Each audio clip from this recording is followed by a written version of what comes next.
Llaw pwy yw hwn, de? Llaw rwbr yw e. Twpsyn. Reit. Rod i dy law di fan hyn. O dan y llien, ochr dde y sgrin.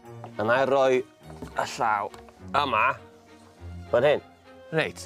A wi'n mynd i dricio dy menydd di i feddwl taw dy law di yw hon. Ond ti jyst i gweithio fi taw llaw rwbr yw e. Felly, so hwn mynd i weithio, ydy e? Gawn ni weld. Barod? Okay. Wrth rwsio'r llaw rwber a'r llaw go iawn yn union o'r un ffordd, mae ymenydd Aled yn cysylltu'r teimlad ma'n ei gael ar ei law go iawn gyda beth ma'n ei weld ar y llaw rwber. Wel! Oh! Rhys, oedd hwnna di roi ofyn i fi. Wyt ti'n hawdd i dricio, ond beth am bobl sy'n fwy clyfar na ti? Reit ni arbrawf bach i trial tricio dy menydd iawn. Alli di roi dy law di ochr yma, dan y flanc yna ni, ie. Mae'n bwysig bod ti'n edrych ar y llaw yma o hyd. So, beth mae'n teimlo fel? Mae'n teimlo fel mae hwnna'n fy llaw. Ydw e? Ydy.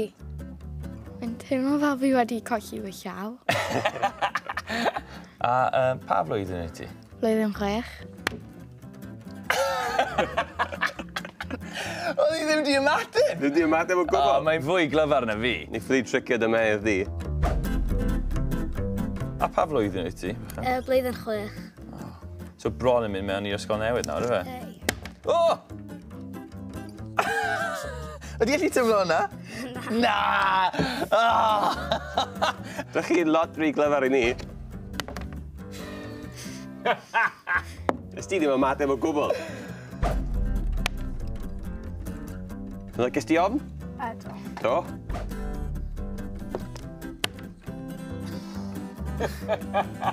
O ti'n meddwl bod fi'n wacio un ti? Ges ti ofn? Do. Dwi ddim yn teimlo hynna. O ti ofn? Na. Wel, yn amlwg yn ti'n fwy clyfar na ni. Oedd Aled i neidio milltir. Wel, na Siom, doedd rhai ddim wedi cael ei tricio o gwbl. Ond o leia cafodd ambell un bach o sioc. Ac un babi mawr, wrth gwrs. Wel! Oh!